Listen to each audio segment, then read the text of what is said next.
But again, something like the free market is kind of synonymous with America. And if you don't like it, I don't know how you can say you love this country. You know who loves this country? You know who's not constantly complaining about what happened 200 years ago and who's not obsessed with seeing America through shit-colored glasses and shaking off the stench of what irredeemable privilege we are? Immigrants. AOC says so many people in this country hate women. Oh, geez. Even the guy at the party who pulls out a guitar is like, way to ruin the fun. Bill Maher is once again taking aim at the far left for slamming America while glorifying nations with far worse histories. Lately, we've seen countless voices, mostly from liberal circles, rip into the U.S. for every tiny imperfection. Sure, some of their points hold truth, but Maher says the outrage is blown way out of proportion. So he stepped in to set the record straight, and it was pure fireworks. He didn't hold back, and the result? Brutal honesty with a dose of humor. Buckle up, this one's going to sting, but it's worth the ride. Too many liberals give the impression that to them, America's just a big, ugh. The red, white, and ew. A country that started out bad and will always be bad, founded on an unrelenting history of sucking and unable to change. But we have changed a lot. Democrat Cori Bush tweeted, "This land is stolen land and black people still aren't free." And this was on the 4th of July. Really? Not that I give a shit about the 4th of July. I've never been a rah-rah guy. But I am a perspective guy. And that's what too much of the left has lost, perspective. Trust me, the woke mob won't be satisfied ever. You can apologize, bend over backward, rewrite history, and still it won't be enough. And really, what's the end game here? Are we supposed to pack our bags, hand over the land, and just walk away? That's not justice. That's fantasy. This is exactly why so many people are stepping away from the far-left echo chamber. Their demands grow more radical, more unrealistic, and further from common sense every day. You can't build a better future by endlessly punishing the present for the mistakes of the past. All that does is divide and exhaust people who actually care about progress. This isn't about healing anymore. It's about outrage as identity. And outrage, no matter how loud, doesn't fix a thing.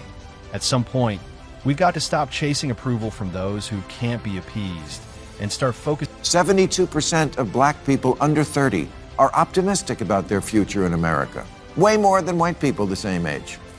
And as far as the land goes, yes, I guess we could change the name of Captain America to Captain Stolen Land. Trust me, the woke mob won't be satisfied ever. You can apologize, bend over backward, rewrite history, and still it won't be enough. And really, what's the end game here? Are we supposed to pack our bags, hand over the land, and just walk away? That's not justice. That's fantasy. This is exactly why so many people are stepping away from the far-left echo chamber. Their demands grow more radical, more unrealistic, and further from common sense every day. You can't build a better future by endlessly punishing the present for the mistakes of the past. All that does is divide and exhaust people who actually care about progress. This isn't about healing anymore. It's about outrage as identity. And outrage, no matter how loud, doesn't fix a thing. At some point, we've got to stop chasing approval from those who can't be appeased and start focusing. But honestly, to all the people who start every public event now with one of those land acknowledgements where they say, "I'm standing on land that was stolen from the proud indigenous people of the Chumash tribe," I say either give it back or shut.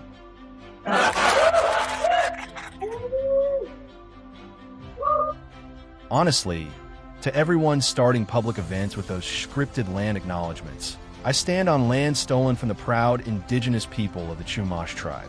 I say this, either give it back or stop pretending. Enough with the pandering.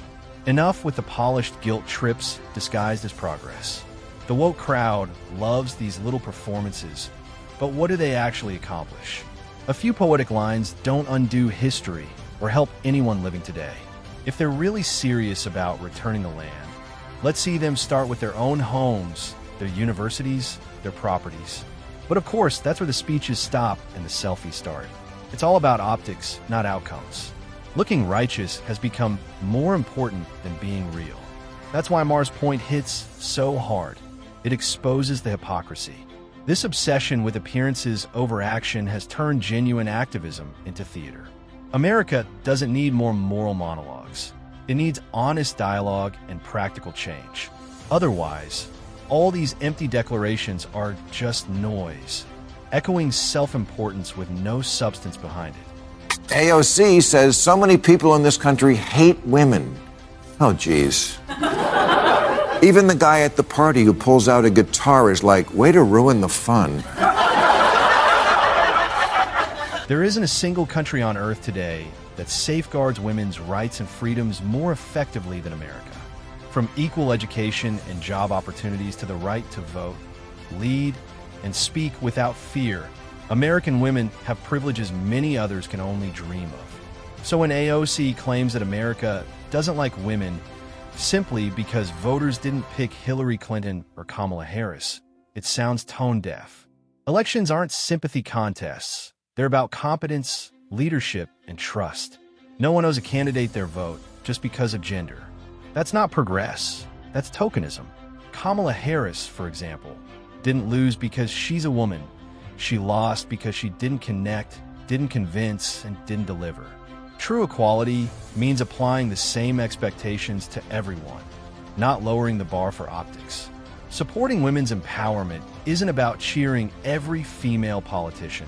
It's about demanding excellence from all leaders. That's how you earn respect, not through guilt, but through merit. Congressman Jamal Bowman says capitalism is slavery by another name. No, it's not. It's the thing that has given more people more prosperity and hope than any other system, flawed though it surely is. But that's absolutely right. Capitalism, much like democracy, isn't flawless, but it's still the best system we've got for driving innovation, opportunity, and individual freedom. Compared to socialism or communism, the very ideologies the far left keeps trying to romanticize, capitalism has done more to lift people out of poverty and reward hard work than any system in history. Now, to be fair, not every liberal wants socialism, but the number flirting with that idea is definitely growing. You can hear it in the way younger Democrats talk about redistribution and equity like they're magic fixes that don't come with trade-offs. Politicians like Bernie Sanders have managed to rebrand socialism as something noble and compassionate, despite history's long list of disasters proving otherwise. The real irony? These same critics enjoy every benefit capitalism provides: comfort, convenience, opportunity, even the freedom to bash the system publicly. They rail against capitalism while tweeting from an iPhone made by it. They want the benefits without the burden, forgetting that dismantling the system that sustains you isn't progress. It's self-sabotage. But again, something like the free market is kind of synonymous with America. And if you don't like it, I don't know how you can say you love this country. You know who loves this country? You know who's not constantly complaining about what happened 200 years ago and who's not obsessed with seeing America through shit-colored glasses and shaking off the stench of what irredeemable privileged we are? Immigrants. If America were truly the terrible, oppressive place some make it out to be, then why are people from every corner of the globe risking everything just to get here? Every single day, families sell what little they have, drain their savings, and leave behind everything familiar for one chance at the American dream. People literally pay fortunes in their local currencies just to touch U.S. soil. Why? Because even with all its flaws, America still stands for hope, freedom, and opportunity, the promise of a better life. The same countries the left loves to call more progressive or more compassionate have citizens lining up at American embassies begging for visas. That says it all. If America were as awful as its critics claim, people would be fleeing from it, not fighting to get into it. The truth is simple. People don't run from success, they run toward it. And America, for all its imperfections, still shines as the brightest symbol of Ask any of them why they came here, and they will tell you the same thing. Ron DeSantis put me on a plane.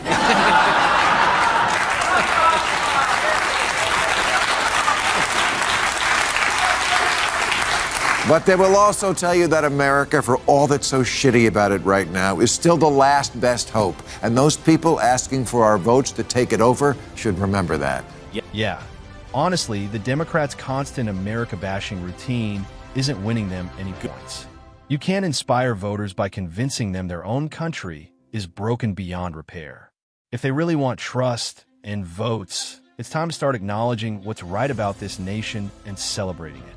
America isn't flawless, but it's still a land of freedom, grit, and endless opportunity. The GOP gets that. That's why Make America Great Again still hits home for millions. It's rooted in pride, not guilt, hope, not resentment. Instead of tearing the country down to prove moral virtue, Democrats could actually learn something from that message. People want to feel proud again. They want optimism, not outrage. Until the left understands that patriotism isn't a sin or a punchline, they'll keep losing ground to a party that still believes America is worth defending. Love of country isn't outdated, it's human. And it's time more people on the left remembered that simple truth. And that is what's so odd about this time that we're living in. For all the talk about fighting for the soul of America, nobody seems to like it very much. Anyone who wants to lead this country has to start by making people love it again. Real leadership isn't about dividing citizens with ideology. It's about reminding them what binds us together. The Democrats promised a stronger, fairer America with their big Build Back Better vision. But after 4 years in charge, what did we really get? Endless arguments about pronouns, gender, and abortion dominating the headlines. Now, it's not that those topics don't matter. They do. But they shouldn't drown out the real struggles facing everyday Americans. The economy was stalling, inflation was crushing families, the border was chaos, and national security was shaky. Instead of fixing the fundamentals, jobs, safety, and stability, the administration got tangled in cultural drama. A true leader has to rise above the noise and refocus the nation's energy on what actually builds a country: unity, prosperity, and pride. Because when Americans believe in themselves again, that's when this nation truly thrives. Everything else is just distraction. Get creative with a novel, a TV show, or a movie, but history books, that's not supposed to be fan fiction.